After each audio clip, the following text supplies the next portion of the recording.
भारतानं इतिहासात पहिल्यांदाच प्रत्यक्ष वापरासाठी अण्वस्त्र तैनात केली आहेत।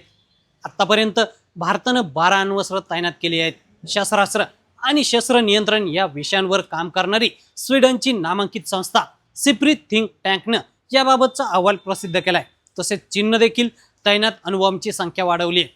ही संख्या 26 वरून आता थेट 34 केल्याचं अहवालात नमूद केलंय। जगातील विविध देशांच्या अण्वस्त्र क्षमतांची माहिती स्टॉकहोम इंटरनॅशनल पीस रिसर्च इन्स्टिट्यूटच्या सिप्री इयरबुक 2026 मध्ये प्रसिद्ध केली आहे। भारताचा अण्वस्त्रांचा फक्त साठा केला नाही, तर त्यातील काही प्रत्यक्ष मोहिमेसाठी तैनात केले आहेत आणि असं करण्याची ही पहिलीच वेळ आहे।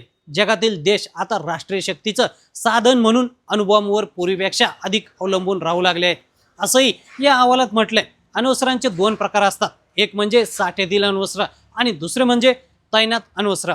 गोदामात सुरक्षित ठेवलेली किंवा राखीव अण्वस्त्रांना साठ्यातील अण्वस्त्र म्हटलं जातं। तर लष्कराच्या देखरेखीखाली असणारी ही अण्वस्त्र कोणत्याही क्षेपणास्त्रावर किंवा प्रक्षेपणावर बसवलेली नसतात।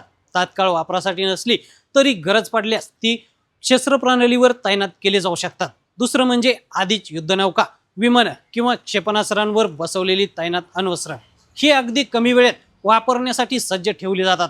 भारत आपली ही 12 तैनात अण्वस्त्र न्यूक्लिअर ट्रायड तैनात केली आहेत। पाकिस्ताननं अद्याप एकही अण्वस्त्र तैनात केलेलं नाहीये, पण चीननं 2024 मध्ये 24 अण्वस्त्र तैनात केली होती।